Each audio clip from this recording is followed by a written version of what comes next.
Comment? Oui, Ouais. ben, Mais bonjour à toutes et à tous.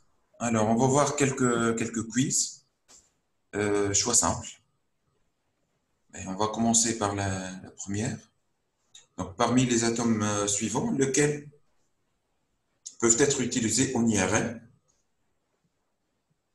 Ils ont les 20 secondes. d'accord. Je lance le sondage.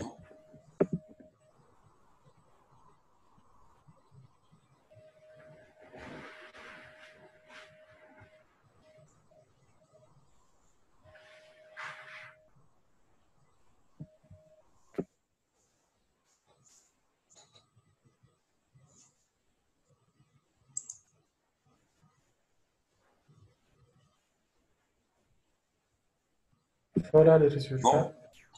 alors, réponse 3 à 65%, c'est l'hydrogène. Et 29% pour la réponse 5, l'hydrogène. Et une seule réponse pour le phosphore 31.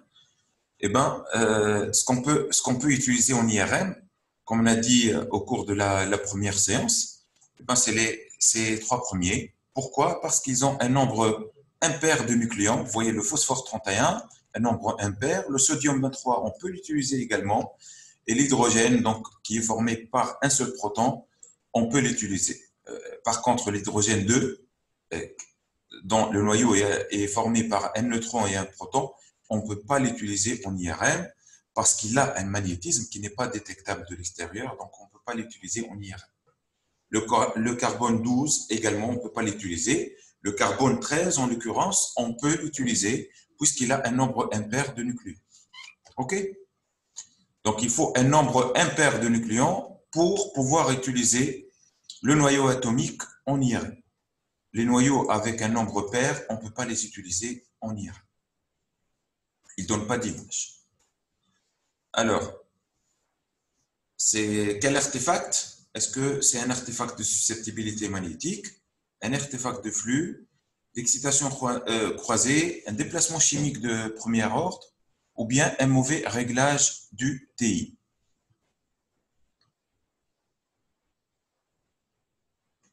30 secondes. C'est une réponse à choix simple, hein. D'accord.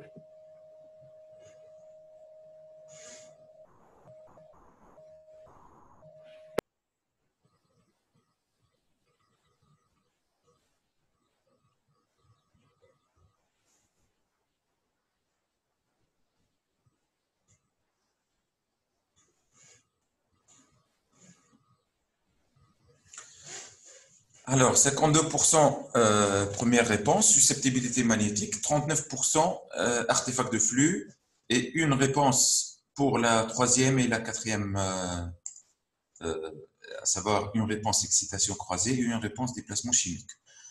Je ne sais pas si vous avez remarqué, mais on parle de l'artefact de flux à ce niveau-là, au niveau du V4 et au niveau des citernes de la base, qu'on voit fréquemment sur les séquences flares, là au niveau des zones de turbulence du LCR. Donc c'est un artefact de flux, ça n'a rien à voir avec la susceptibilité magnétique. Donc c'est un artefact qui est dû au phénomène d'entrée de coupe. Donc ce sont des protons qui ne sont pas, qui n'ont pas subi l'impulsion 180 degrés qui permet de saturer le signal de la graisse. Donc, ils viennent d'arriver au niveau du plan de coupe. Donc, c'est du liquide qui n'est pas saturé. Donc, il donne un signal, ce qu'on appelle un artefact de flux. Il est dû à la turbulence du liquide céphalorachidien. On le voit souvent au niveau de la fosse postérieure et c'est pour cette raison, au niveau de la fosse postérieure, on préfère également la séquence T2. Donc, on préfère la séquence T2 face Pineco que la séquence Flair pour explorer la fosse postérieure. Quel artefact? Là, je pense que c'est facile. Susceptibilité magnétique, flux, excitation croisée, déplacement chimique ou saturation de la graisse. 20 secondes.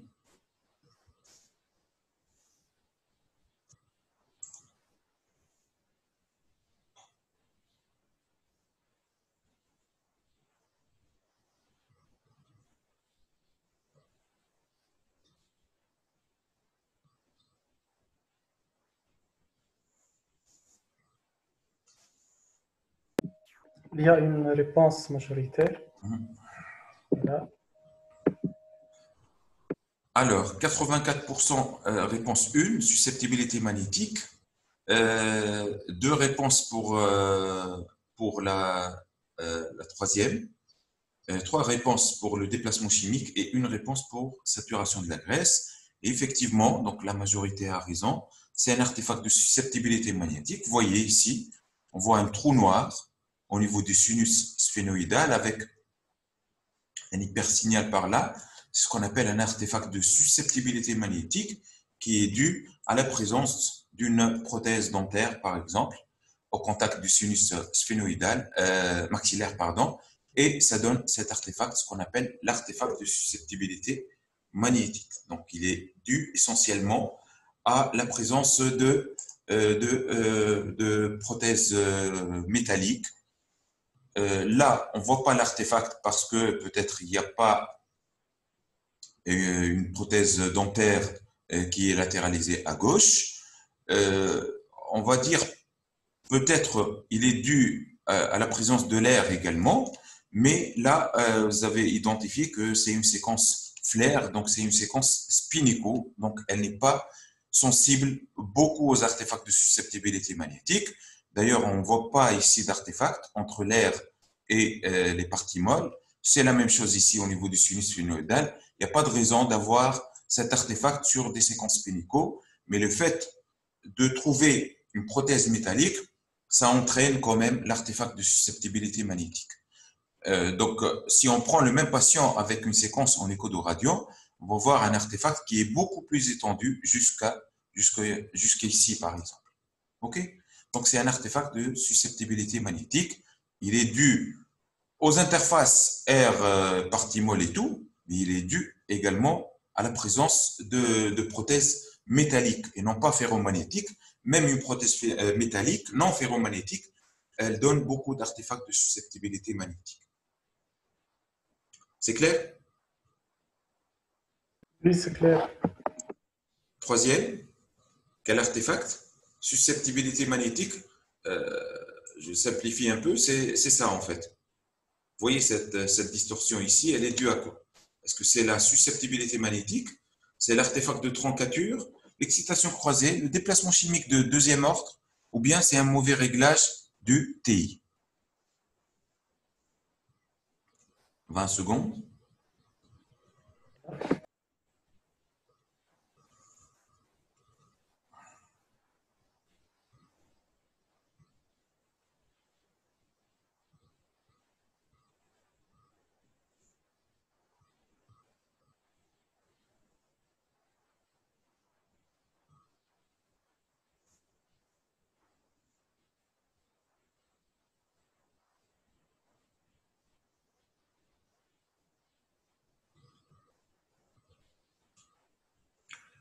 Alors, donc réponse 1 à 42%, réponse 2 c'est 37%, pour le reste 5, 11 et 5%. Alors, la bonne réponse c'est un artefact de susceptibilité magnétique toujours. Là, vous avez identifié que c'est une séquence de diffusion, un B1000. C'est une séquence en écoplanar. Donc, elle est très sensible aux artefacts de susceptibilité magnétique, notamment en présence de l'air au niveau du sinus frontal. Ça donne une distorsion de l'image. Elle est très fréquente. On voit également des distorsions au niveau des globes oculaires et tout. Sur les séquences en écoplanar, de façon générale, sur la séquence de diffusion, c'est un artefact de susceptibilité magnétique. Donc, il est dû à une susceptibilité magnétique différente entre le parenchyme cérébral et le sinus sphénoïdal frontal, pardon, avec un contenu aérique. Donc, c'est toujours un artefact de susceptibilité magnétique. Alors, quel artefact? Est-ce que c'est la susceptibilité magnétique, un artefact de flux, excitation croisée, déplacement chimique de premier ordre et mauvaise saturation de la graisse? Là, on parle d'un artefact qui se passe un peu par là. Hein. OK?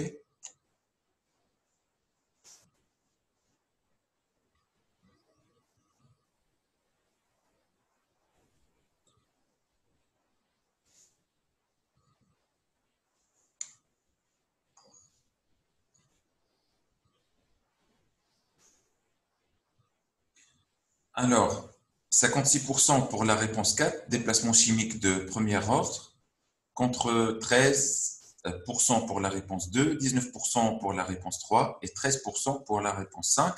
Et la majorité a raison, c'est un artefact de déplacement chimique de premier ordre. Vous voyez cette bande en hyposignal ici, c'est un lipome du corps calleux avec une bande en hyposignal, voire même en asignal au niveau de sa partie inférieure.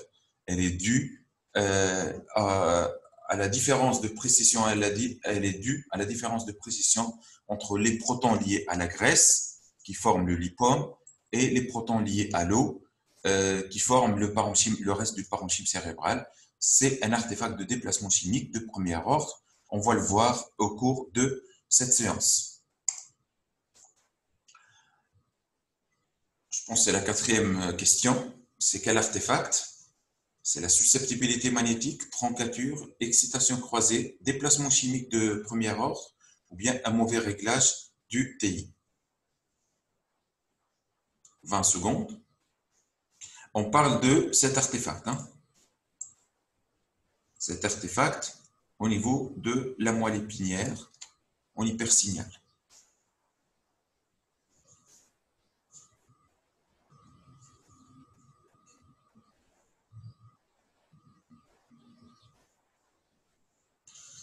Alors, 55% pour l'artefact de troncature, contre 18% pour l'excitation croisée et 27% pour le déplacement chimique. Effectivement, c'est un artefact de troncature. On va le voir au cours de ce séminaire également. Comment le corriger et il est dû à quoi? Je pense que c'est le dernier. Alors, c'est un artefact de susceptibilité magnétique, déplacement chimique de deuxième ordre, repliement, déplacement chimique de premier ordre ou bien une mauvaise saturation de la graisse.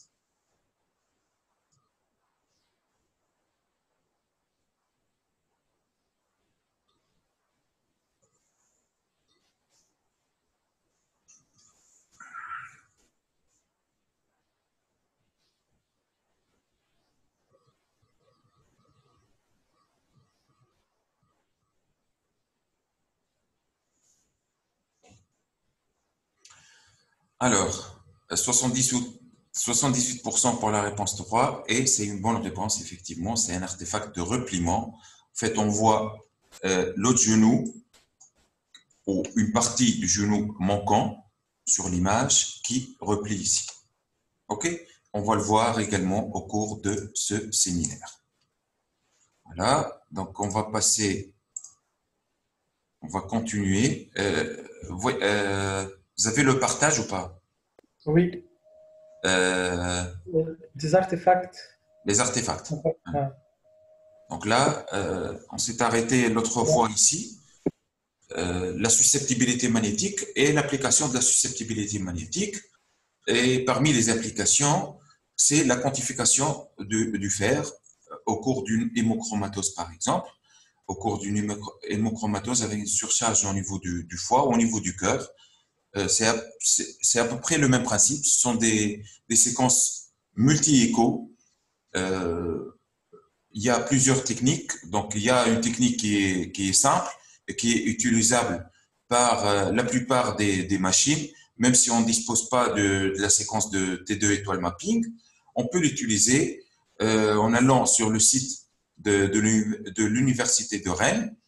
Il faut suivre les recommandations de l'université et utiliser plusieurs séquences, donc des séquences en densité protonique en T1 et en T2 avec des angles de bascule qui sont variables, sont des séquences en écho de gradient avec des TE qui sont variables et des angles de bascule qui sont variables. Par la suite, il faut faire l'acquisition des différentes séquences. Par la suite, mettre des régions d'intérêt, 3 régions d'intérêt généralement au niveau du foie, au niveau des muscles intervertébrales. Par la suite, placer les valeurs sur un tableau sur le site, sur ce même site, et comme ça, on aura la quantification du fer. Donc, on a une surcharge de fer de combien de grammes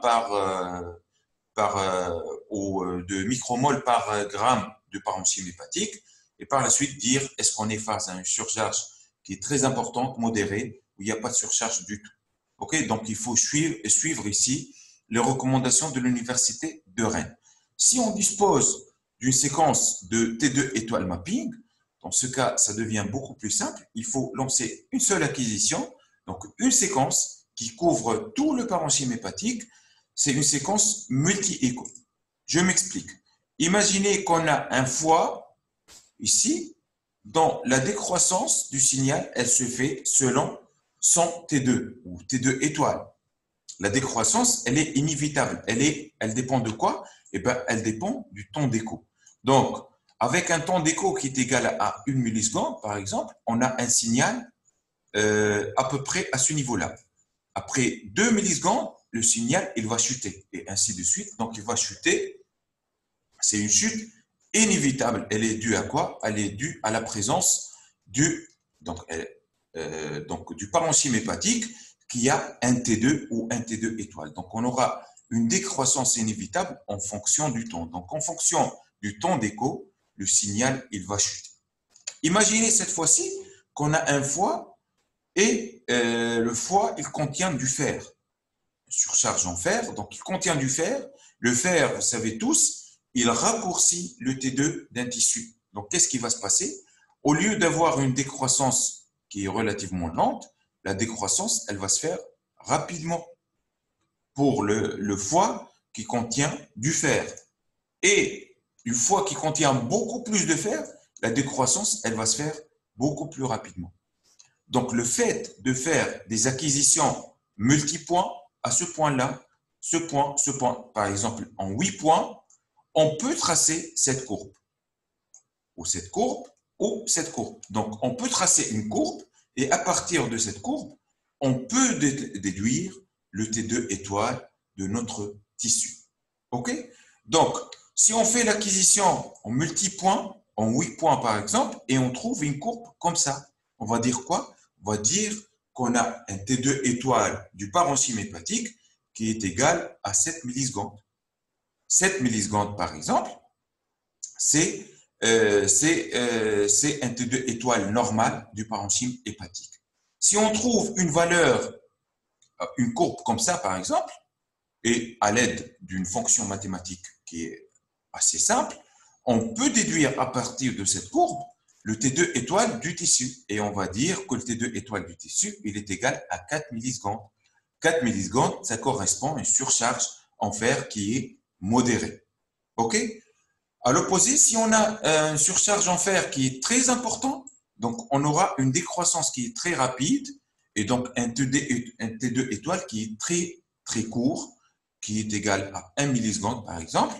Et donc, on va dire qu'on a une surcharge en fer qui est très, très, très importante.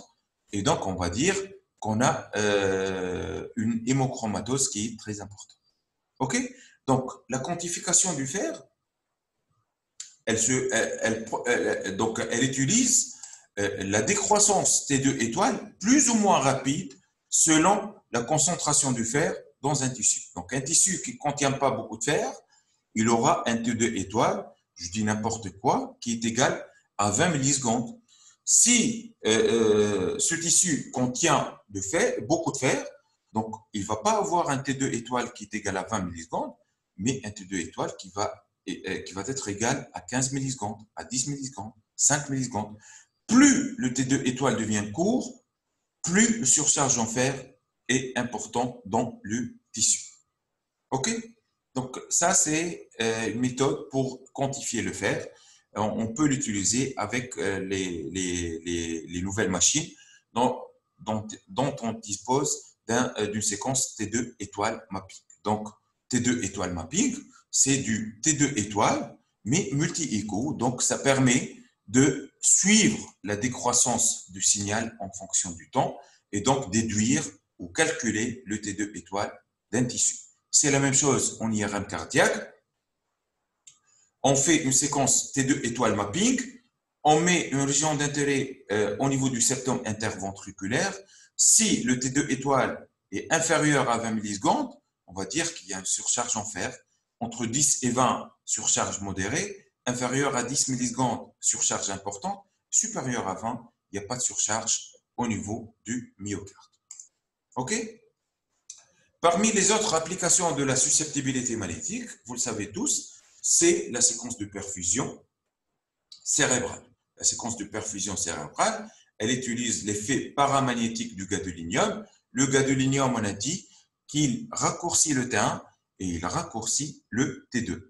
Il raccourcit le T2 seulement à une très forte concentration et c'est pour cette raison, pour faire de la perfusion cérébrale, il faut injecter une quantité importante du gadolinium, mais surtout avec un débit qui est très élevé, pas moins de 5 cc par seconde. Pourquoi? Pour que le gadolinium arrive en bolus au niveau des vaisseaux et donc il entraîne donc une chute de signal au niveau du parenchyme qui entoure les structures vasculaires. Donc, vous voyez ici cette séquence sans gadolinium avec l'arrivée du bolus. Vous voyez, il y a une chute de signal au niveau des vaisseaux et au niveau du parenchyme qui les entoure. Donc, vous imaginez, si on a une occlusion d'une artère sylvienne, par exemple, on aura une chute du signal au niveau de la zone vascularisée ou perfusée, alors que la zone non perfusée, il n'y aura pas de chute du signal. Donc, par la suite, qu'est-ce qu'il va y avoir? Une recirculation et donc une diminution très importante de la concentration du gadolinium et donc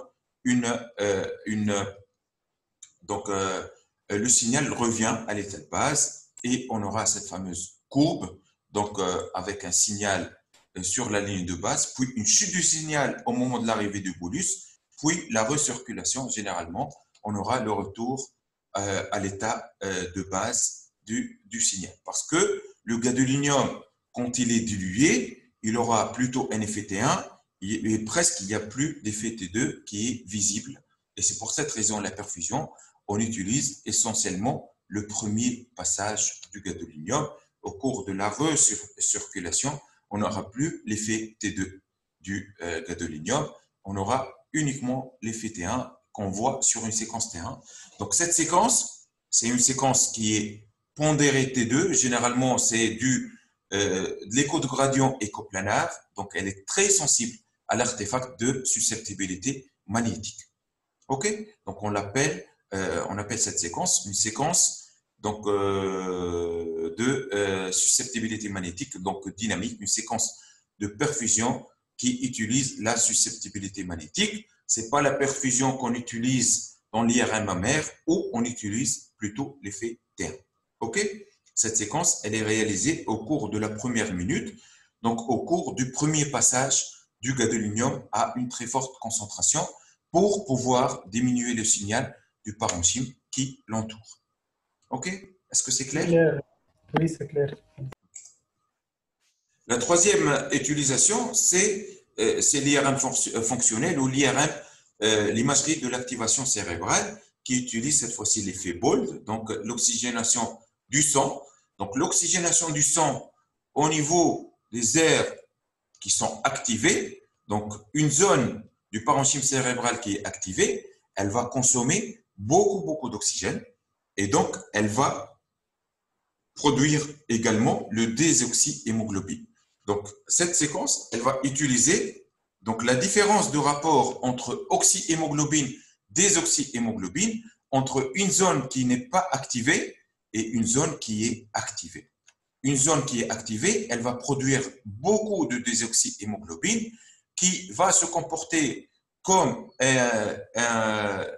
puisqu'il a un effet paramagnétique qui est très important par rapport à l'oxyhémoglobine et donc on aura une chute du signal au niveau des zones qui sont activées, donc au niveau des zones qui utilisent l'oxygène. Donc les zones qui sont en train d'utiliser beaucoup d'oxygène vont avoir une susceptibilité magnétique qui est assez importante et donc une chute du signal au niveau des zones qui sont activées. Bien sûr, la chute du signal, elle est très faible et c'est pour cette raison l'IRM d'activation cérébrale nécessite des IRM à haut champ, à 1,5 Tesla minimum, mais idéalement à 3 Tesla et même à 7 Tesla pour avoir beaucoup de signal et donc une meilleure qualité d'image. OK? Mais cette imagerie, c'est la même chose, c'est comme la perfusion cérébrale, elle utilise généralement des séquences en écoplanar, écho de gradient écoplanar, donc ils sont très sensibles à la susceptibilité magnétique. Les prothèses métalliques, c'est la même chose, c'est l'artefact de susceptibilité magnétique. Vous voyez une prothèse totale de la hanche avec un trou noir tout autour, malgré qu'il s'agit d'une séquence spinico. Il s'agit d'une séquence spinico également avec une prothèse totale du genou. On ne voit rien du tout tout autour. Et donc un bridge dentaire, donc une prothèse dentaire, vous voyez, on a une distorsion de l'image due à l'absence du signal, donc à un déphasage très rapide des spines à ce niveau. OK? Donc, prothèse métallique, ça donne un artefact de susceptibilité magnétique. C'est un artefact qu'on peut utiliser. Il y a des applications de cet artefact pour quantifier le fer, pour la détection des microsaignements, pour l'imagerie de la perfusion, donc T2 étoiles, et pour l'imagerie de l'activation cérébrale. On revient sur l'artefact de repliement ou l'artefact d'aliasing. On le voit quand? On le voit quand on a un fauve, un champ de vue qui est plus petit ou décentré par rapport à la région étudiée. Vous voyez ici, le fauve, notre champ de vue, il est plus petit que le cerveau et donc on voit la partie postérieure du cerveau qui replie au niveau de la partie antérieure et la partie antérieure du cerveau, donc le lobe frontal, qui replie en postérieur. C'est la même chose ici parce qu'on a un fauve qui est décentré. Vous voyez? Donc, la partie antérieure de l'abdomen qui arrive au niveau de la partie postérieure de l'image. Donc, il est dû à un fauve plus petit ou décentré par rapport à une région à étudier. Donc, il est dû à quoi? À une erreur de codage spatial, que ce soit dans la direction de la phase ou dans la direction de la fréquence. Mais généralement, on le voit uniquement dans la direction de la phase. Pourquoi? Eh bien, parce que la direction de la fréquence, puisque le temps d'acquisition n'augmente pas beaucoup, la machine automatiquement, elle trouve une solution, donc elle fait ce qu'on appelle un suréchantillonnage dans la direction de la fréquence. Donc, vous voyez ici notre fauve, c'est ça, alors que l'abdomen, il est beaucoup plus large. Donc, qu'est-ce qui va se passer? Cette zone qui n'est pas imagée, elle va replier à ce niveau et la zone d'ici, elle va replier ici. Donc, sur le plan physique, c'est dû à quoi? Eh bien, on va voir un exemple. Imaginez qu'on va faire une coupe axiale au niveau du cerveau, avec un fauve qui est comme ça. Donc, un fauve qui ne va pas englober les parties externes donc, du cerveau, que ce soit du côté droit ou du côté gauche. Donc, normalement, on va choisir ça comme direction de fréquence et ça comme direction de phase. Fréquence, pourquoi? Parce que c'est plus important que dans cette direction. Et vous savez tous que la direction de la fréquence, la phase, pardon, ça augmente le temps d'acquisition. Donc, plus on augmente la direction de la phase, plus on augmente le temps d'acquisition. Donc, on va choisir ça comme direction de phase et cette direction comme direction de fréquence. Donc, la direction de la phase, c'est droite-gauche. On va appliquer un gradient de phase, donc de là jusque là. Donc, on va augmenter de façon linéaire la précision des protons. OK? Donc, normalement, on aura une augmentation de la phase de façon proportionnelle à l'augmentation de ce gradient de phase. Mais ça, c'est idéalement. Malheureusement pour nous, ça ne se passe pas comme ça. Pourquoi? Parce que quand on applique un gradient de phase, on va l'appliquer.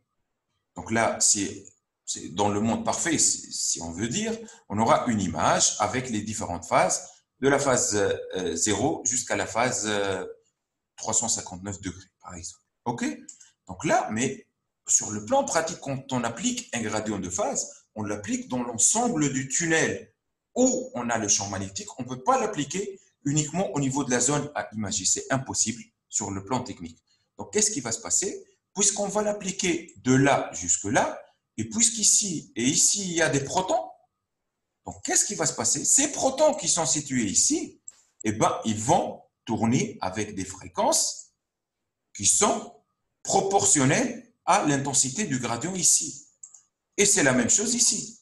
Donc, on va pas s'arrêter à 360 degrés, mais on va continuer à droite et à gauche. Mais vous savez tous que la phase moins 90, c'est la même phase que 270. C'est la même phase. C'est un cercle trigonométrique et donc on va tourner en rond. Donc, qu'est-ce qui va se passer? Donc, les pixels qui sont situés ici, pour la machine, ne sont pas situés ici, mais en fin de compte, ils sont situés près de 270, donc ils sont situés ici. Donc, qu'est-ce qui va se passer? Toute cette zone-là, elle va replier ici. Et toute cette zone-là, c'est l'inverse, elle va replier ici. Donc, vous voyez, donc, toute cette zone-là, qui a une phase qui varie entre 360 et 450, elle va replier de l'autre côté. Et donc, qu'est-ce qu'on va avoir sur notre image? On va avoir cet artefact de repliement. OK? Donc, l'artefact de repliement se voit dans les deux directions, phase et fréquence, mais le plus souvent dans la direction de la phase, parce que dans la direction de la fréquence, la machine, elle va faire un suréchantillonnage automatiquement. Donc, elle, au lieu de faire cette acquisition dans la direction de la fréquence, elle va faire une acquisition double, voire même triple. Pourquoi? Parce qu'elle n'augmente pas le temps d'acquisition. Alors que dans la direction de la phase, on est limité parce que le fait d'augmenter une ligne dans la direction de la phase, ça augmente le temps d'acquisition. Donc, ça retentit sur le temps d'acquisition. Donc, en fin de compte, qu'est-ce qu'il faut faire? Il faut trouver des solutions. Soit faire un suréchantillonnage dans la direction de la fréquence, comme on a expliqué tout à l'heure, il se fait de façon systématique. Et c'est pour cette raison, en pratique, on voit presque jamais de repliement dans la direction de la fréquence. On le voit dans la direction de la phase. Donc, qu'est-ce qu'on fait? On fait un suréchantillonnage dans la direction de la phase, c'est-à-dire un suréchantillonnage. On fait l'acquisition de cette zone, mais donc on l'image pas, donc sur le plan image, on ne va pas le voir. Elle est acquise, mais on ne la voit pas sur notre image. Donc là, on va augmenter le temps d'acquisition. L'autre solution, qui est beaucoup plus simple, c'est de mettre une bande de pré-saturation. Si vous avez remarqué, quand on replie de l'air, ce n'est pas un repliement, puisque l'air, il est en asygnal.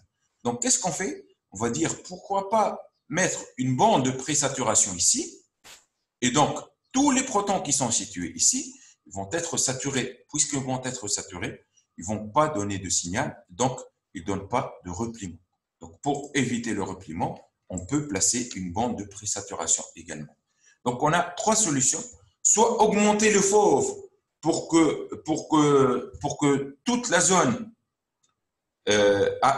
donc la zone donc, du corps est incluse dans ce champ de vue, mais dans ce cas, on va diminuer la résolution spatiale. Soit on va faire un suréchantillonnage dans la direction de la phase, mais en contrepartie, on va augmenter le temps d'acquisition, soit, de façon beaucoup plus simple, mettre une bande de pré-saturation, et comme ça, on sature les protons qui vont donner donc un repliement, et donc ils ne vont pas donner de repliement puisqu'ils sont saturés. Donc, cette technique, on l'utilise souvent avec les séquences coronales au niveau de l'hypophyse, puisqu'on veut avoir un zoom, donc un fauve qui est centré sur la région hypophysaire. On met des bandes de pré-saturation à droite et à gauche de l'hypophyse, et comme ça, on n'aura pas d'artefact de repliement. OK? Oui, c'est clair. Okay. Alors, on passe à un autre artefact qui est l'artefact de troncature. C'est quoi cet artefact de troncature? C'est l'impossibilité d'échantillonner un signal carré. Donc, comment il se traduit? Donc, il se traduit au niveau des interfaces entre une zone qui est en hyposignal, puis une zone en hypersignal, avec un passage qui est brutal. Donc, comment ça va se traduire? Ça, c'est la vraie image avec l'artefact de troncature. On va voir ça. Donc, vous voyez, on aura une sorte d'onde qui se répète au niveau des zones, surtout au niveau des zones sombres, donc au niveau des zones noires. On le voit également au niveau des zones blanches, mais il est beaucoup moins marqué. On le voit surtout au niveau des zones noires. Donc, il est dû à quoi? eh ben, il est dû à l'impossibilité d'échantillonner un signal carré. Vous voyez, donc un passage du noir au blanc, comment il va se traduire sur notre image par une zone, par un signal carré. Donc un passage brutal du noir vers le blanc, blanc vers le noir, et ainsi de suite. OK?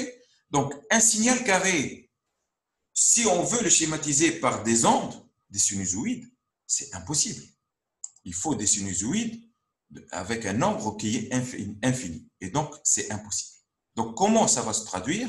Ça va se traduire par des ondulations, donc sur les bandes noires et des bandes blanches. OK? Donc là, c'est le signal parfait, mais un signal carré, c'est un signal analogique, un signal numérique, c'est impossible d'obtenir un signal carré. Il faut toujours passer par des sinusoïdes et donc avoir des ondes. Et ces ondes-là, ils vont se traduire selon par des bandes blanches et des bandes noires. OK? Donc, c'est ce qu'on appelle l'artefact de troncature. C'est le fameux effet pseudo-cérango-myélique au niveau de la moelle cervicale. Pourquoi? Parce que ça, c'est la direction de la fréquence et ça, la direction de la phase. Vous voyez, ici, on a un signal carré. Vous voyez, donc on a du noir, puis l'SR blanc, donc un pic blanc, puis un pic noir, la moelle, puis du blanc, puis du noir, du nouveau. Donc, le passage brutal entre le noir et le blanc, ça donne cet artefact de troncature au niveau de la moelle épinière qui peut simuler une syringomyélie. OK? Donc, on le voit essentiellement dans la direction de la phase, plus que dans la direction de la fréquence. Mais sur le plan théorique, on le voit dans les deux directions. On le voit également ici. Hein, si vous avez vu, il y a un repliement, une troncature au niveau du tronc cérébral, puisqu'il y a un passage brutal du blanc vers le noir. Donc, dans la direction de la fréquence, on ne voit pas. Pourquoi? Parce que les techniciens, généralement, ils sont très à l'aise. Ils augmentent le nombre de lignes ou de colonnes dans la direction de la fréquence. Donc, au lieu d'utiliser une matrice de 200 sur 300, il utilise une matrice de 200 sur 600. Et il n'a pas de problème. Pourquoi? Parce que le fait d'augmenter le nombre de colonnes dans la direction de la fréquence, ça n'augmente pas le temps d'acquisition. Et donc, il peut rentrer chez lui rapidement. Alors que dans la direction de la phase, le fait de passer de 100 lignes à 200 lignes, on va doubler le temps d'acquisition. Donc, on aura du mal à augmenter le nombre de lignes dans la direction de la phase. Et donc, on est un peu avare dans la direction de la phase. Et donc, on peut voir cet artefact de troncature. Donc, en pratique, on le voit essentiellement dans la direction de la phase. Donc, si on voit cette image-là, on va dire que ça, c'est la direction de la phase et ça, c'est la direction de la fréquence. OK? Comment on peut éviter ce problème? Eh bien, par deux techniques qui sont très simples. Soit augmenter la taille de la matrice avec un fauve qui est fixe. Donc, vous voyez, c'est le même sujet, même patient et même jour, même plan de coupe. Vous voyez, on a beaucoup d'artefacts de troncature ici. On a juste augmenté la matrice. On est passé de 360 fois 128. Donc, imaginez 360 fois 128. Qu'est-ce qu'on a fait? On a laissé 360 fois 220. Vous voyez, presque, il n'y a plus d'artefacts de troncature. On ne peut jamais le supprimer à 100%, mais on peut le réduire. Donc là, il est réduit de façon très importante et comme ça, on le voit, presque on ne le voit plus. OK? La deuxième solution, c'est de laisser la matrice fixe et diminuer le fauve. Donc, vous voyez, là, on a une matrice fixe pour les deux, mais qu'est-ce qu'on a fait? Là, c'est un fauve qui est large et là, c'est un petit fauve. Donc, comme si on a augmenté la résolution spatiale. Donc, en fin de compte, pour diminuer cet artefact de troncature, il faut tout simplement augmenter la résolution spatiale. Donc, il faut jeter un coup d'œil sur la taille du pixel. Si on passe d'un pixel de 1 fois 1 à un pixel de 1 fois 0,2 ou 0,3, on est sûr qu'on va diminuer cet artefact de troncature. OK? Donc, il faut augmenter la résolution spatiale. Et comment augmenter la résolution spatiale? Eh bien, par deux techniques. Soit matrice fixe et diminuer le fauve, soit augmenter la matrice avec un fauve qui est constant. OK? Donc, c'est la matrice et le fauve qui permettent d'améliorer ou de diminuer la résolution spatiale. OK? C'est clair? Donc, si en pratique, si on voit cet artefact-là, on n'est pas sûr est-ce que c'est une Serango Mili ou c'est un artefact. Qu'est-ce qu'il faut faire? Il faut faire un fauve qui est centré sur le rachis cervical tout en laissant la matrice qui est fixe. Si cette image disparaît, donc ça fait plutôt un artefact de troncature. OK? Et c'est pour cette raison, je conseille les résidents, quand on fait un rachis entier, il vaut mieux, et surtout si on a des névralgies cervico-brachiales et tout, il vaut mieux faire un sagittal T2 avec un fauve qui est petit, qui est vraiment centré sur le rachis cervical pour ne pas avoir ce type d'artefact. Voilà. On arrive au déplacement chimique. Le déplacement chimique, donc, comme son nom l'indique, c'est un artefact qui est dû à la différence de fréquence de précession entre les protons liés à l'eau et les protons liés à la graisse. Vous savez, les protons liés à l'eau tournent un peu plus rapidement que les protons liés à la graisse, puisque la graisse c'est une grosse molécule, donc les protons tournent lentement.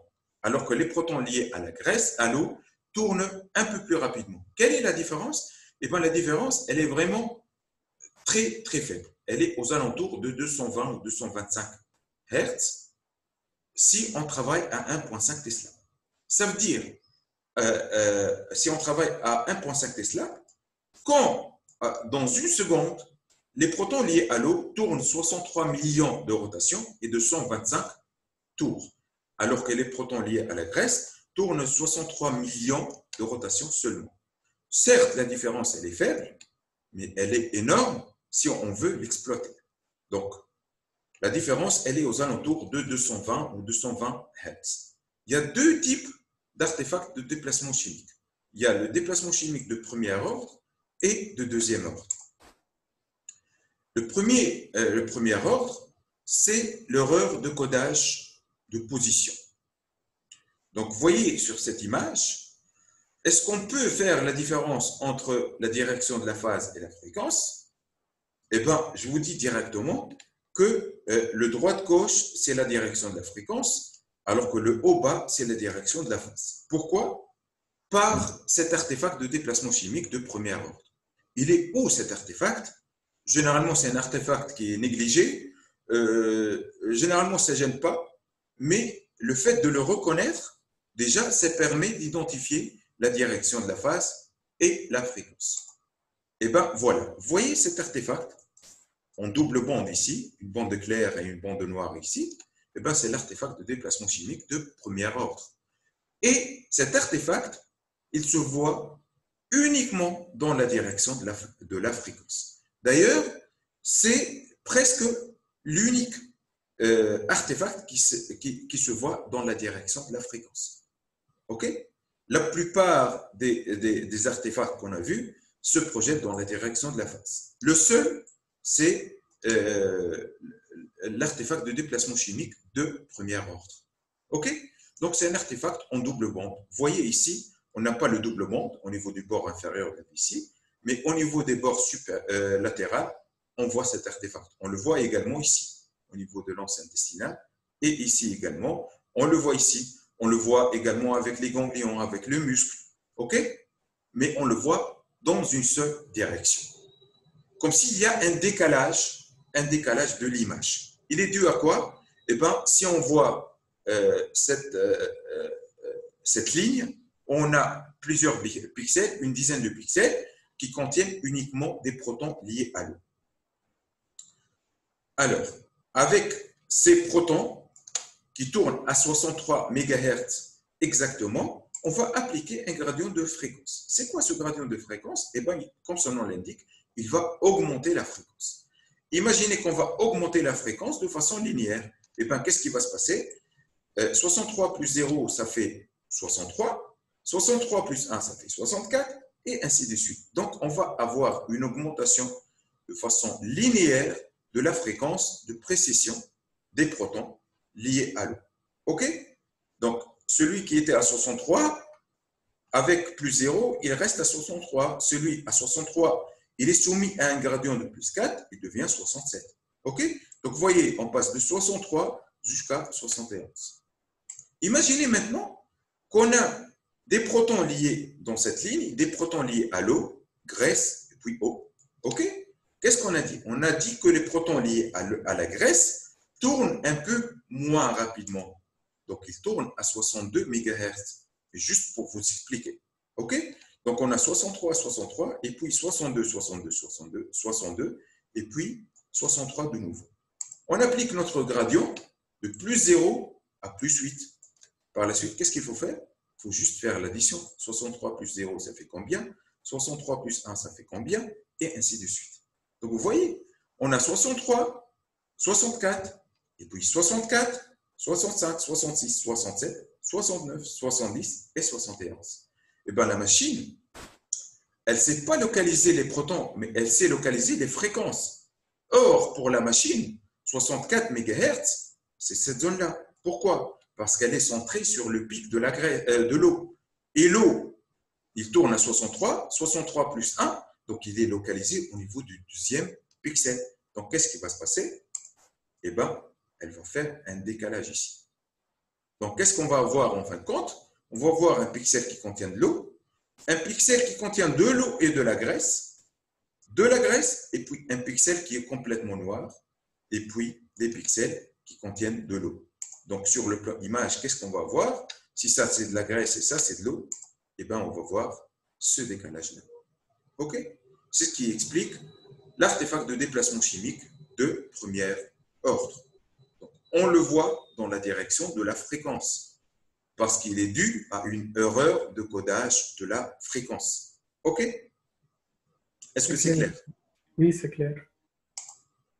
Voilà.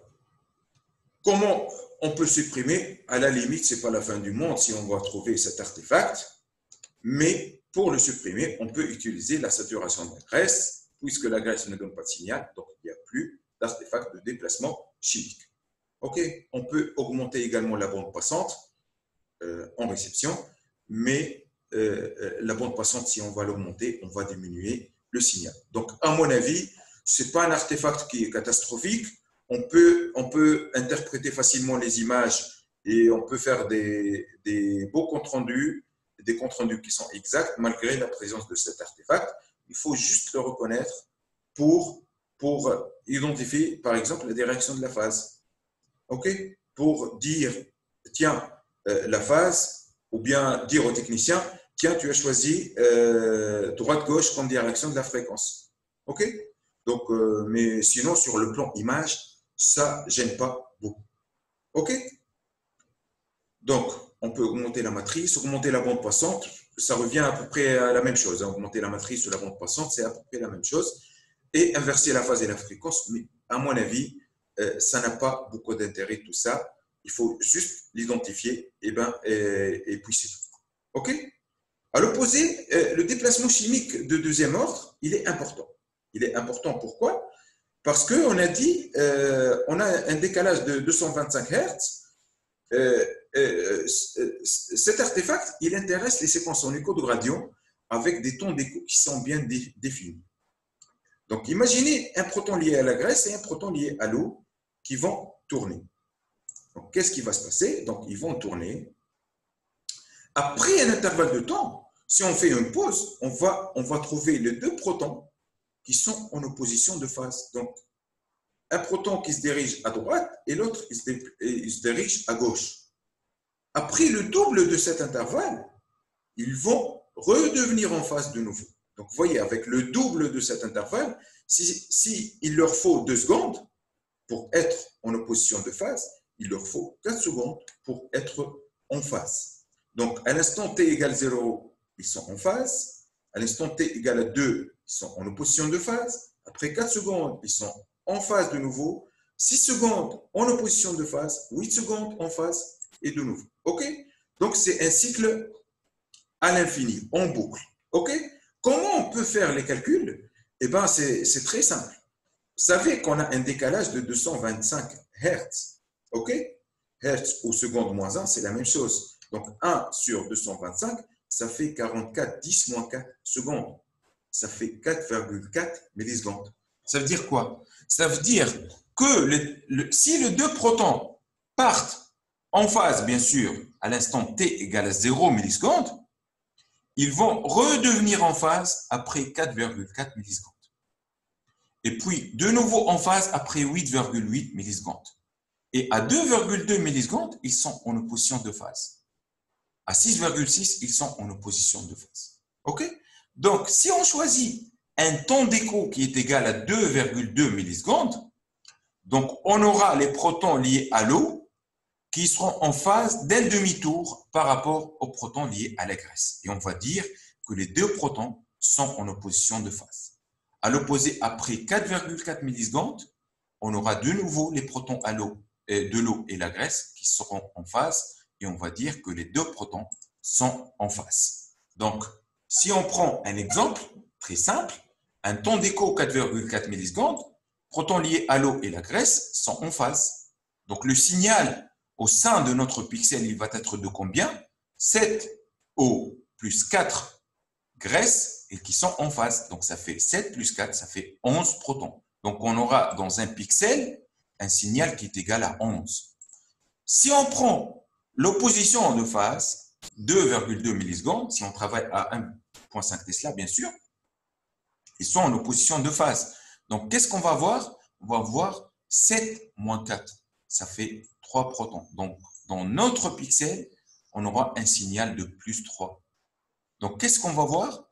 Au lieu, on était à 11 et on passe à 3. Donc, qu'est-ce qu'on va voir? Une chute de signal. Donc, cette chute de signal, elle est due à quoi? Eh bien, elle est due à un mélange entre eau et graisse. Elle n'est pas due à la présence de l'eau ou à la graisse. Elle est due à un mélange eau plus graisse. OK? Et c'est pour cette raison, cet artefact de déplacement chimique de deuxième ordre, il est sensible à la présence de la graisse microscopique, ce qu'on dit la graisse intracellulaire. C'est la graisse microscopique, c'est-à-dire de la graisse et de l'eau au sein d'un seul pixel. OK? Un pixel qui contient uniquement de la graisse, on va avoir un signal de plus 11 et en opposition de phase, c'est plus 11 également parce qu'on travaille en valeur absolue. Un pixel qui contient uniquement de l'eau, c'est plus 11 et plus 11. Donc, on n'aura pas de variation de signal. OK? Vous voyez ici, en phase, opposition de phase, une chute de signal de parenchyme hépatique, ça signe quoi? Une stéatose hépatique. OK? Donc là, sur la séquence en phase, dont le temps d'écho est égal à 2,2, 2,3 ou 2,4, ça dépend du constructeur, ça dépend de la machine, toujours à 1,5 Tesla, c'est le signal de l'eau plus la graisse. Ici, c'est le signal de l'eau moins la graisse. OK? La graisse rétro-péritonéale ici, c'est le signal égal à graisse. Signal ici égal à graisse. Donc, il n'y a pas de variation du signal. OK?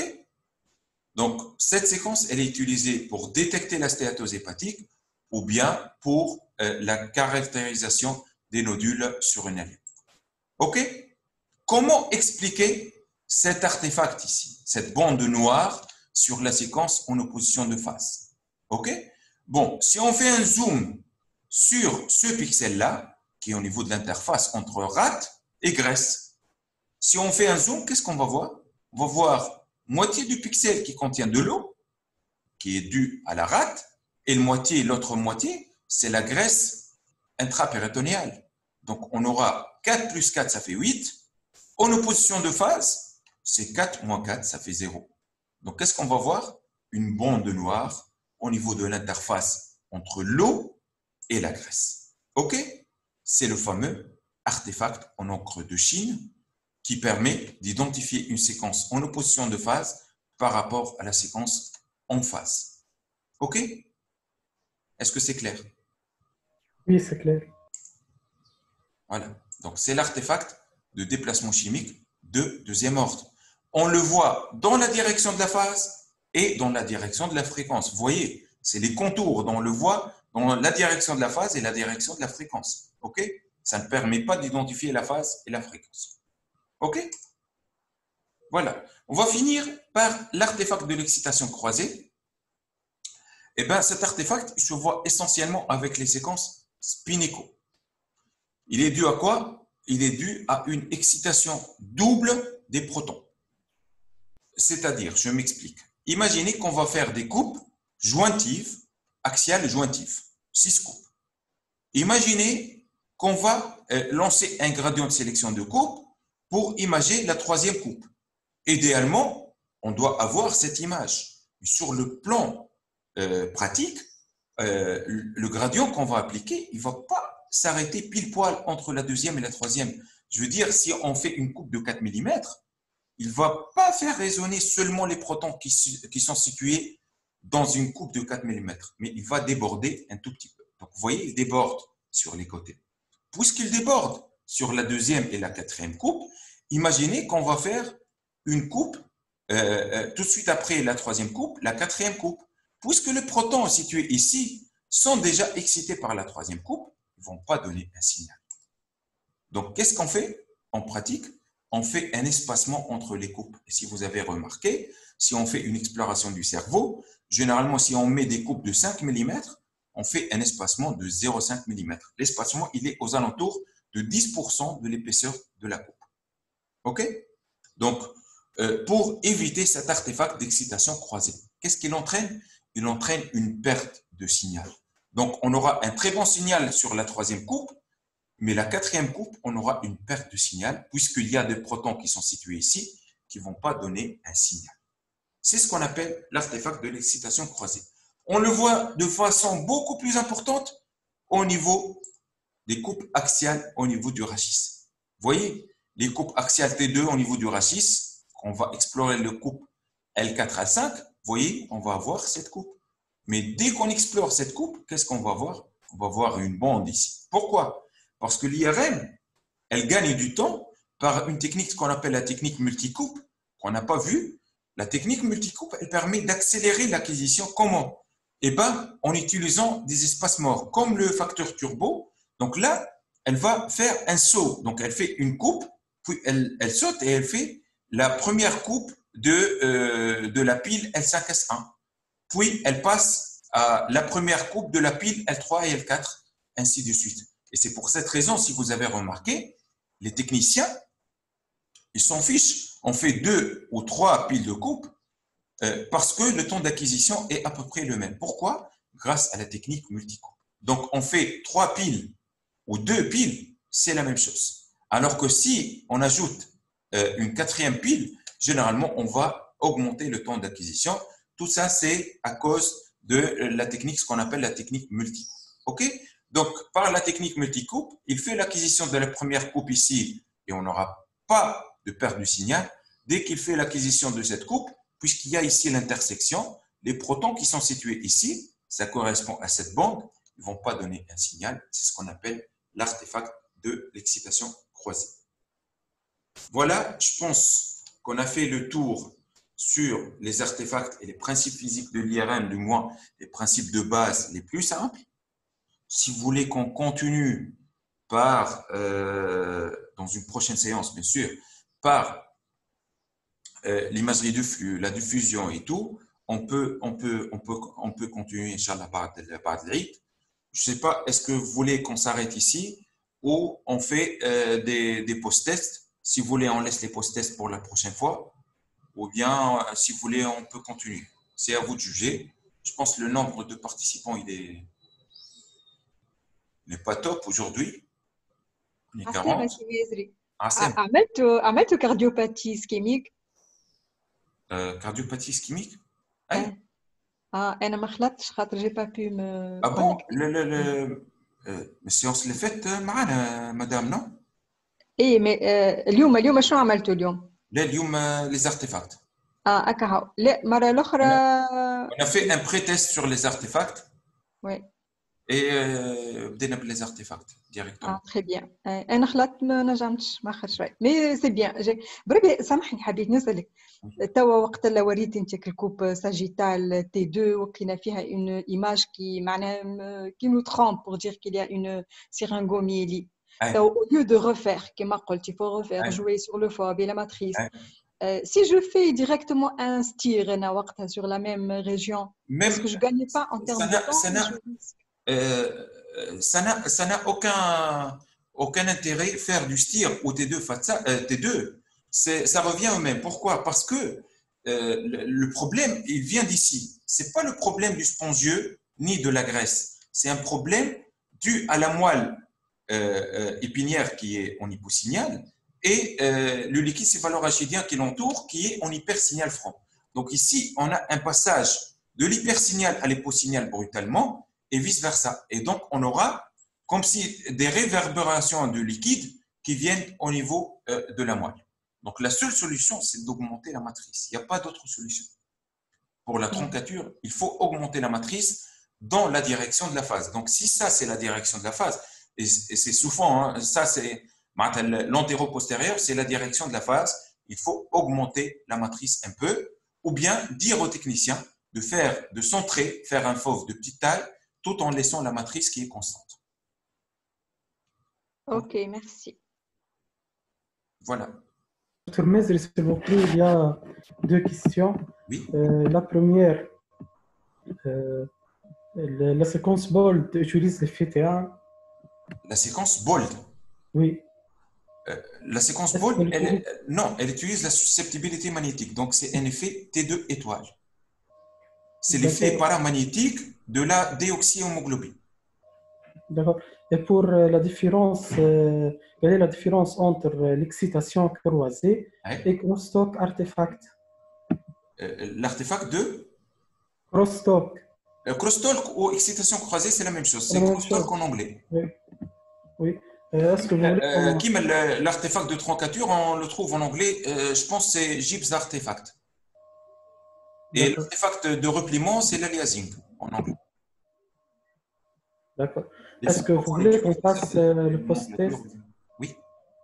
On fait le post-test si vous voulez. Oui, si vous voulez, on fait le post-test. Bon, ça va être rapide. Donc, vous avez le partage ou pas? Oui, c'est bon. Oui. Alors, donc là, voilà. Donc, on commence. Donc, les flèches correspondent à un artefact de susceptibilité magnétique, un artefact de mouvement, un artefact d'excitation croisée, une lésion organique ou bien des bandes de présaturation. C'est un choix unique. C'est un choix unique, oui. 30 secondes. D'accord, j'ai lancé déjà le sondage.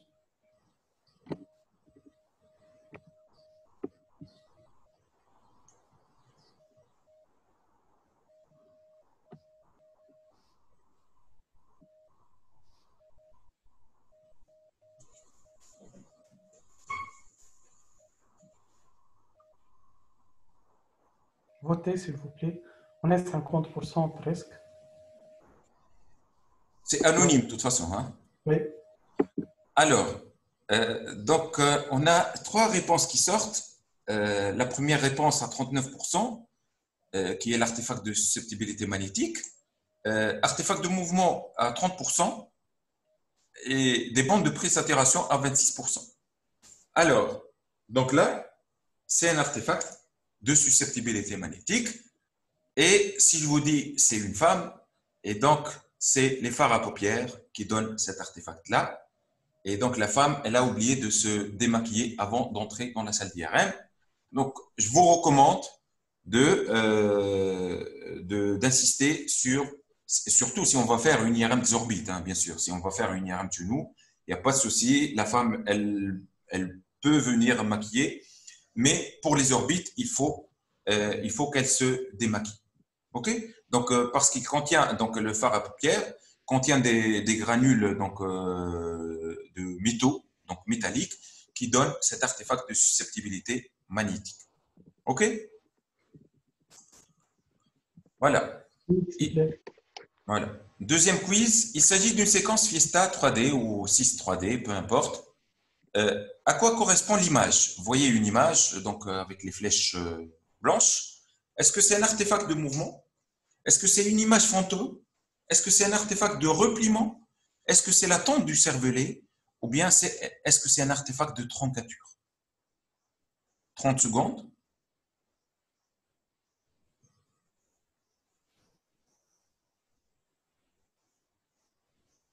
N'hésitez pas à voter, hein. C'est anonyme.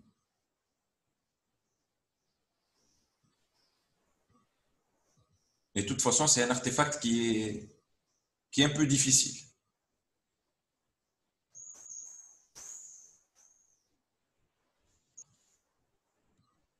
Votez, s'il vous plaît.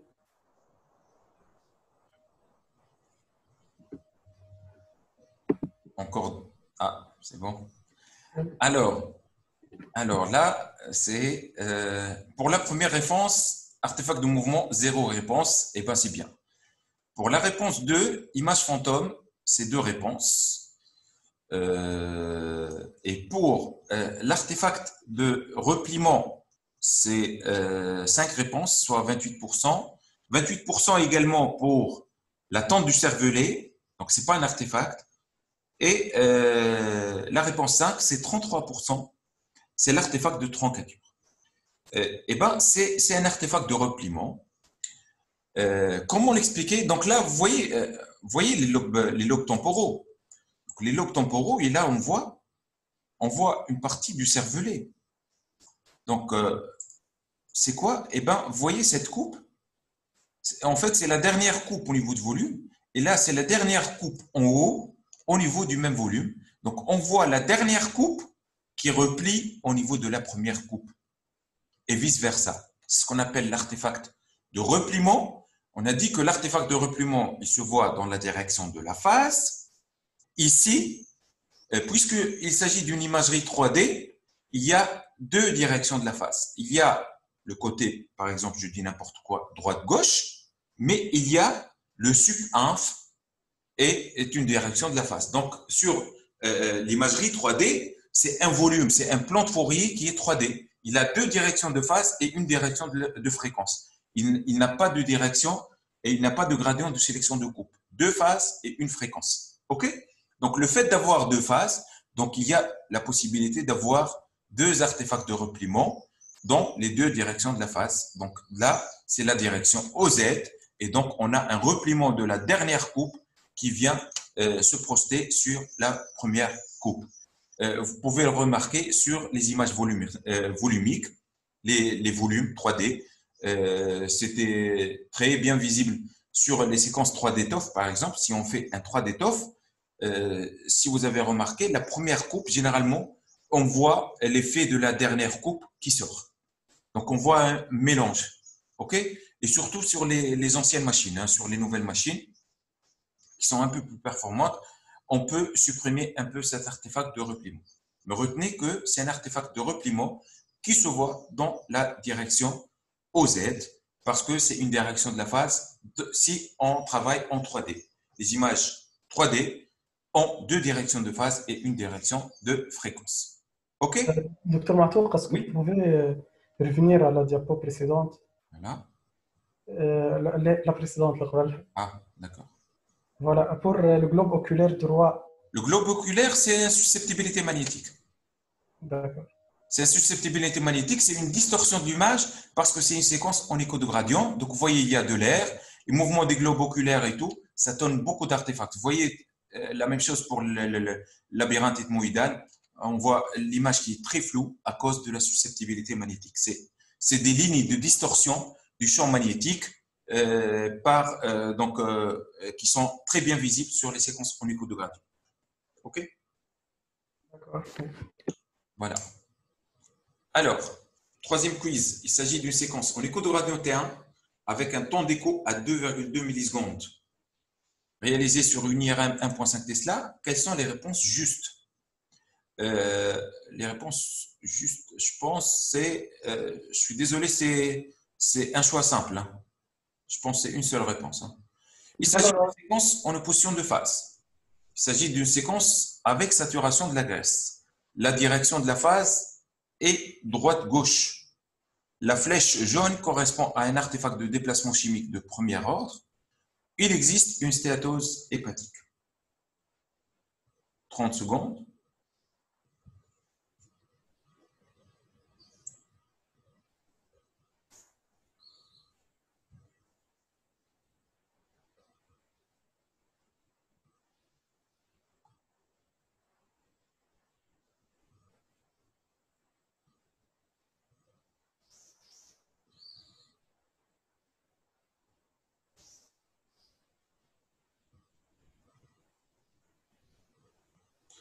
Alors, donc, réponse 1 à 64%, contre 28% pour la réponse 4, et 4% pour la réponse 2 et 3, et 0 réponse pour la réponse 5. Alors, on commence par la réponse 5. La réponse 5, il existe une stéatose hépatique. On ne peut pas dire est-ce qu'il y a une stéatose hépatique ou pas, puisqu'on est sur une seule image. Il faut deux images en phase et en opposition de phase pour parler d'une stéatose hépatique. La direction de la phase est droite-gauche pour la réponse C. La phase droite-gauche ou sub-inf, ou antéro-postérieure. Si vous avez remarqué, je sais que c'est un peu difficile, vous voyez, cette zone-là, c'est quoi? Eh bien, c'est la partie antérieure de l'abdomen qui est un peu coupée. Vous voyez, l'abdomen, il est un peu coupé ici. Puisque c'est coupé et ça replie ici, donc cette direction, c'est la direction de la phase, et droite-gauche, c'est la direction de la fréquence. Donc, réponse C, c'est faux. Réponse E, c'est faux. Et la réponse B, il s'agit d'une séquence avec saturation de la graisse. Vous voyez, la graisse, elle est en hypersignal, la graisse sous-cutanée. Donc, ce n'est pas une séquence avec saturation de la graisse. C'est une séquence d'imagerie de la graisse, mais elle ne donne pas une saturation de la graisse. On peut détecter la graisse, mais elle ne sature pas le signal de la graisse. OK? La flèche jaune correspond à un artefact de déplacement chimique de premier ordre. Vous voyez, cette bande noire ici, c'est un artefact de déplacement chimique de deuxième ordre. Pourquoi? Parce qu'ici, c'est l'interface graisse-eau. Graisse-eau, donc le pixel ici, il est à cheval entre l'eau et la graisse, et donc il est en asignal. Il donne 0. Plus 5 graisse, plus 5 eau, ça fait 0. Alors que ici, c'est l'interface entre vésicule biliaire et parenchyme hépatique. Les deux ont un signal qui est liquidien. Il n'y a pas de graisse. Puisqu'il n'y a pas de graisse, donc il n'y a pas d'interface ici, et donc on ne va pas voir cet artefact de déplacement chimique de deuxième ordre. Et il s'agit d'une séquence en opposition de phase, puisqu'on voit cet artefact en encre de Chi. OK? Vous voyez, les points noirs ici au niveau du muscle, c'est dû à quoi? Eh bien, c'est dû à la présence de la graisse au sein du muscle. Donc, ça permet de quantifier l'involution graisseuse d'un muscle, si on veut dire. OK?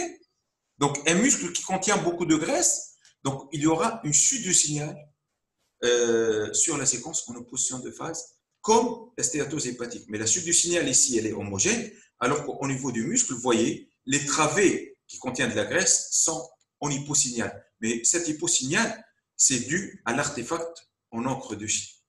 OK? Est-ce que c'est clair? Oui, c'est clair. Ouais. Alors, quatrième quiz, il s'agit d'une séquence T de flair. Il s'agit d'une image sensible à la phase, une image en inversion récupération, une image T2 avec inversion de l'échelle de Gris, ou bien d'une image T1 avec annulation du signal du liquide céphalorachidien. 30 secondes.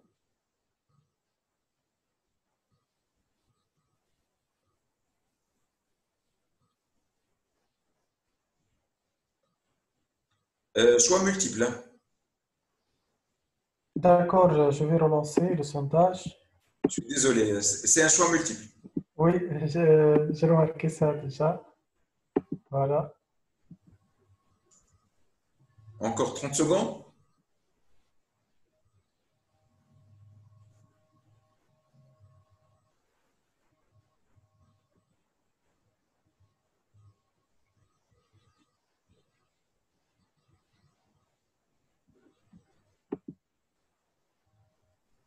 Encore 10 secondes.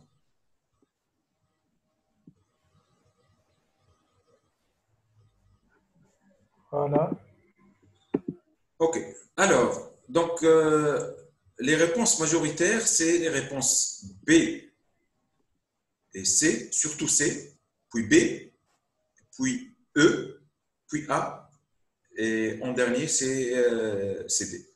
Eh bien, c'est bien vu. C'est une séquence en inversion récupération et qui est sensible à la phase. Est-ce que c'est une séquence T de flair? Non, ce n'est pas une séquence T de flair. Une séquence T de flair, normalement, l'air, il est en asignal. il est noir. Là, on voit que l'air, il est gris. Pourquoi il est gris? Eh bien, tout simplement parce que si vous vous rappelez, le vecteur de l'alimentation, le vecteur vert, normalement, il s'annule donc, quand il passe par 0. Là, on a fait une inversion en récupération. Donc, on passe du moins max au plus max. Donc, puisqu'elle est sensible à la phase, donc on prend en considération les signaux négatifs. Je ne sais pas si j'ai mis non, désolé. Je n'ai pas mis la repousse de l'alimentation. Donc, la repousse de l'alimentation, elle se fait du moins max à plus max. Donc, elle passe par 0. OK? Et c'est qui passe par 0 avec cette séquence-là, qui est à la base une séquence T1, c'est ce qu'on appelle les séquences T1 flair. C'est une séquence en inversion récupération avec un TI généralement entre 350 et 450 millisecondes. Pourquoi ce TI? L'intérêt de ce TI, c'est quoi? C'est de majorer le contraste entre substance blanche et substance grise. Et comme ça, on a l'air, il ne donne pas de signal du tout. L'échelle de gris, elle part du moins max au plus max. Le moins max, c'est du noir. Le plus max, c'est le blanc. Qui est le tissu qui a le T1 le plus court? C'est la graisse. Vous voyez, la graisse, elle est en hypersignal, suivie par la substance blanche. Celui qui a le T1 le plus long, c'est le liquide céphalo-arachidien. Et c'est pour cette raison, il est noir, il est très noir. L'air, il ne donne pas de signal, il passe par 0, donc il est gris. Donc, vous voyez, c'est une image qui utilise la phase et elle est en inversion récupération, ça va de soi, et elle utilise la phase. L'image au module de cette image, c'est quoi? C'est l'équivalent du T2. On voit, je ne sais pas si vous avez remarqué, quand on voit cette image, généralement, on a deux images qui sortent. Une image qui rappelle le T2, mais en réalité, c'est une image en module, c'est une image à la base T1 en module, c'est-à-dire en valeur absolue. Donc, celui-là, il était très noir, il devient très blanc, puisqu'on ne prend pas en considération des signaux qui sont négatifs. OK? Donc, l'image en face, c'est cette image-là qui rappelle un contraste T1. OK? Donc là, ce n'est pas une séquence T2, il faut faire attention. La séquence qu'on utilise donc, pour des anomalies d'exagération, pour les hippocampes et tout, donc c'est une image qui est en inversion en récupération, qui est sensible à la phase, donc qui prend en considération des signaux négatifs. À la base, c'est une séquence T1. OK? C'est clair? Oui, Dr. Mazer, il y a une question. Oui. Ça veut dire quoi, sensible à la phase? Sensible à la phase, c'est-à-dire les signaux, je ne sais pas si vous vous rappelez, je vais chercher, je ne vois pas le truc. Excusez-moi. Si vous voulez... je cherche l'outil de animateur. Ah, je prends une feuille blanche. Comme vous voulez. Partage, tableau blanc. Voilà, partager. Vous voyez un tableau blanc ici. Oui, c'est bon. Voilà. Donc, l'image en module, c'est ça. Ça, c'est l'image en module. Imaginez que, voilà, couleur. L'image en module, normalement, la graisse, la repousse, elle se fait comme ça. Et le dernier, c'est l'eau. La repousse, elle se fait comme ça. La substance blanche, c'est ça. La substance blanche a un T1 plus court que la substance grise. La substance grise, peut-être schématisée en vert, et bien, comme ça. OK? Donc, avec une séquence classique T1, la repousse, elle se fait selon leur propre T1 et après un temps d'écho, le temps d'écho, voilà, on choisit un temps d'écho comme ça, par exemple. On fait une pause ici, voilà. Qu'est-ce qu'on va voir? On va voir la graisse hypersignale, suivie de la substance blanche, substance grise et puis l'eau. OK? Donc ça, après une impulsion 90, 180 et réception de signal au temps d'écho. OK? La réception de signal. Imaginez maintenant qu'on veut faire une imagerie en inversion récupération. Eh ben, qu'est-ce qui va se passer? Eh ben, on va faire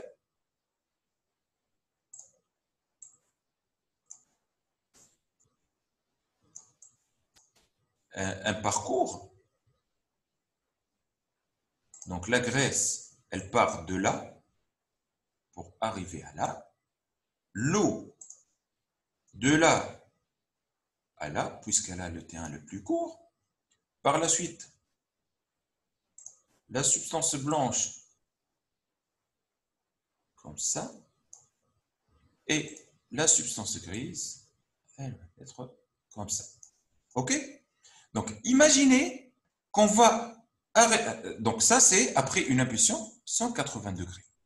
L'arrêt de parcours, il va se faire, par exemple, je dis n'importe quoi ici. Ici, qu'est-ce qui va se passer? Vous voyez, la graisse, elle a dépassé la ligne médiane, donc elle est en hypersignal. Alors que celui-là, il n'a pas dépassé, donc il a un signal négatif. Si on va travailler au module, qu'est-ce qui va se passer? Eh bien, ce signal, il va être comme ça. Puisqu'on travaille en valeur absolue. Le signal de ces tissus-là, il va être comme ça. Et le signal de l'eau, il va être comme ça. Donc, en fin de compte, qu'est-ce qu'on va voir? On va voir liquide en hypersignal, suivi de la substance blanche, puis la substance grise, puis la graisse. Ça rappelle un contraste T2. Mais vous voyez, à la base, on est parti par un contraste T1. OK? Donc, c'est juste l'image en module. C'est comme si on a fait un T1, on a inversé l'image. OK? Alors que si on travaille avec la phase, donc vous voyez ici, avec le module, eau hypersignal, suivi substance blanche, substance grise, substance blanche, puis graisse. Si on travaille en module, en phase, pardon, on ne va pas inverser tout ça. On va prendre ces signaux-là et on va les schématiser. OK? Donc, qu'est-ce qu'on va voir? On va voir la graisse hyper, c'est le plus blanc, suivi de, ça c'est quoi? C'est la substance blanche, donc graisse, substance blanche, puis substance grise, puis l'eau. OK? L'air, il est où? L'air, c'est ça. Donc, il est ni hypersignal, ni hyposignal, il est gris. Donc, on va trouver l'air à peu près par là. OK? Oui. Vous voyez la nuance entre entre module et phase. C'est très important.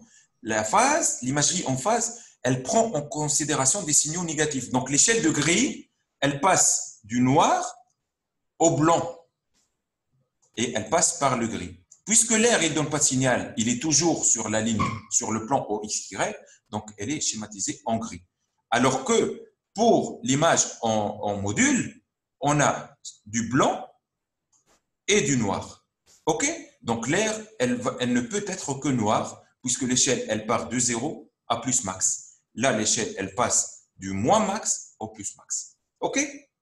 C'est clair? Oui, c'est clair, merci beaucoup. Donc, je reviens vers, voilà, partager, c'est bon.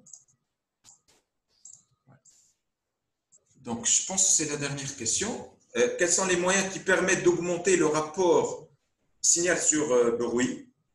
Est-ce que augmenter, c'est un choix multiple, hein? Augmenter l'épaisseur de coupe, diminuer le nombre d'excitations, utiliser un TE court, utiliser un TR long, utiliser un facteur turbo qui est faible. 30 secondes. Voilà, choix multiple.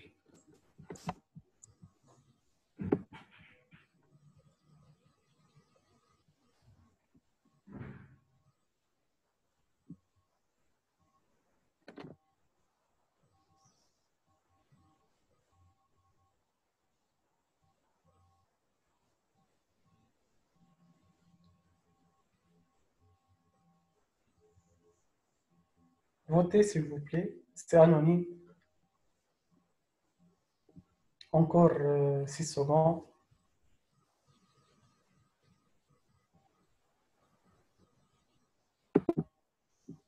Voilà. Alors, donc, réponse 1 à 67%, suivie par la réponse 3, c'est-à-dire utiliser un TE court, à 56%. Et puis, en égalité, réponse 4 et 5. Alors, vous avez bien vu, effectivement, le fait d'augmenter l'épaisseur de coupe, ça augmente le rapport signal sur bruit. Pourquoi? Je prends l'exemple d'une coupe de 2 mm et on passe à une coupe de 4 mm. Si on laisse la matrice constante, qu'est-ce qui va se passer au sein de notre voxel? Il était, par exemple, je dis n'importe quoi, une matrice 1 fois 1, donc un pixel de 1 mm fois 1 mm, donc son épaisseur 2 mm. Donc ça fait un volume de combien? 2 mm3. Le fait de passer de 2 mm3 à 4 mm3, on va doubler le signal. Donc le fait d'augmenter l'épaisseur de coupe, ça augmente le rapport signal sur bruit. Et ça, c'est très important sur le plan pratique. Si on n'a pas besoin d'avoir des coupes qui sont très fines, il ne faut pas hésiter à augmenter l'épaisseur de coupe parce qu'il augmente le rapport signal sur bruit et donc on peut aller vite. Donc on peut accélérer l'acquisition. Donc si on va explorer une masse qui fait 5 cm au niveau de la cuisse, ce n'est pas la peine de choisir des coupes de 3 mm. Avec des coupes de 5 mm, déjà on gagne minimum 70% de l'épaisseur du rapport signal sur bruit. Et donc on peut accélérer l'acquisition d'un facteur de 50% ou 60%. OK? Donc, l'épaisseur de coupe, c'est très important. Diminuer le nex, au contraire, le fait de diminuer le nex, donc le nex, c'est le nombre d'excitations. Au lieu de lire une ligne une seule fois, on va la lire 2 fois. Donc, on aura beaucoup plus de signal. Mais on double le temps d'acquisition. OK? Diminuer le nex, juste pour accélérer, mais l'augmenter pour améliorer le rapport signal sur bruit. Donc, c'est le contraire. Utiliser un temps d'écho court, eh ben, c'est très bien. Pourquoi? Parce que si on diminue le temps d'écho, on diminue la descente du sommet et donc on aura beaucoup plus de signal. Donc, les tissus sont exposés au soleil et donc on aura beaucoup plus de signal. Le fait d'augmenter le temps d'écho, c'est la chute du signal et donc une chute du signal qui est inévitable et donc le rapport signal sur bruit devient très faible. Donc, n'hésitez pas à diminuer le temps d'écho si on a un rapport signal sur bruit qui est faible. OK? Utiliser un TR lent, ça n'a aucun sens. Le TR et le SNR, ça n'a pas une liaison directe. Utiliser un facteur turbo qui est faible, eh bien oui, le fait de diminuer le facteur turbo, on a dit, donc les échos tardifs, on a donc une chute de signal qui est très importante, donc on augmente on diminue le rapport signal sur bruit.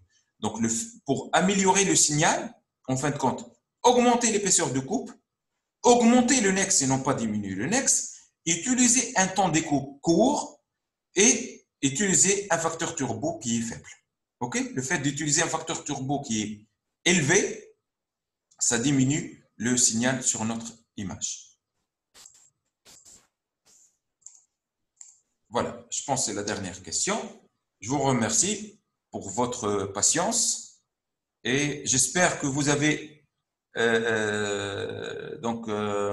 aimé un peu les bases physiques de l'IRM. Il faut continuer à les revoir plusieurs fois pour les maîtriser davantage. Alors, le principe, donc les bases physiques de l'IRM sont très, très difficiles. Il faut les revoir plusieurs fois, comme si on va faire un nex à 5 et à 6. Plus on augmente le nex sur les principes physiques de l'IRM, plus on maîtrise les principes physiques de l'IRM, sachant que moi, personnellement, ça fait des années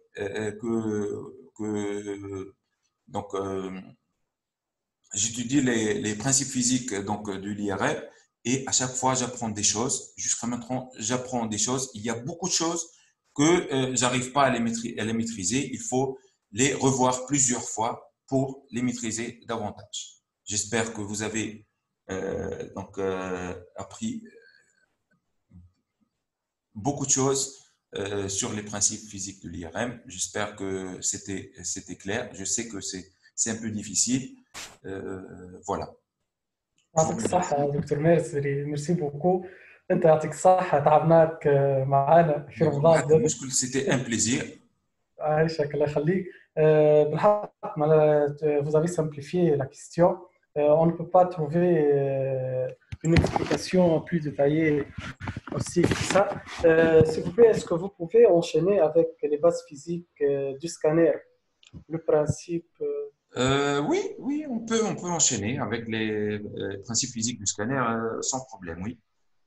Amel aussi, elle veut qu'on continue avec la diffusion, c'est ça, Amel? Si vous voulez, si vous voulez, نجم نشوفوا الديفيوجن، نجم نشوفوا إلى لا نهضر رسول الله السيكونس دو فلو، le flux, plutôt l'enjeu, l'enjeu IRM. On peut voir les différentes techniques de saturation ou l'imagerie de la graisse de façon générale. On peut voir les principes physiques du scanner. On programmera, Inch'Allah, une séance la semaine prochaine. Ben, Inch'Allah. On va essayer de multiplier le nombre d'intervenants. Oui, Il y a qu'un format de la place, bien sûr, on peut enchaîner avec les principes physiques sans problème. Najm pathologie ou les principes physiques avec les autres collègues et tout. Je ne sais pas, est-ce que l'équipe de Sehloul ils vont continuer ou pas? Oui, normalement, on a proposé à Dr Mama les cardiopathies congénitales.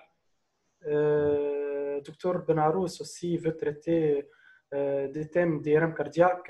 Peut-être on va proposer le flux, la quantification de flux dans l'insuffisance aortique. دكتور منيري هو زاد كيف يقول لي يحب مقال سورتو بعض فما ليستينغ باهي دكتور منيري nous a envoyé presque une liste de 10 cours interactifs. ان شاء الله زاد حتى انت كان عندك quelques sans problème. On peut voir حتى des cas cliniques في الباثولوجي des pathologies variées. كان لقيت des artefacts كيف نجموا on peut les discuter, comment les corriger. Oui. Même les cas cliniques, docteur Gamaoun veut qu'on fasse quelques cas cliniques d'imagerie cardiaque. Oui. Aussi, on pense aussi à faire quelques staffs interservices. Oui, pourquoi pas? Ça serait très intéressant. Oui, Inch'Allah, تنحاولوا نسقوا مع دكتور بالشيخ دكتور ماما avec notre service à Monastir pour qu'on puisse faire. Inch'Allah. Inch'Allah. يعطيك الصحة دكتور معروف. إن شاء الله عيدك مبروك وإن شاء الله عيدكم مبروك. إن شاء الله عيدكم مبروك.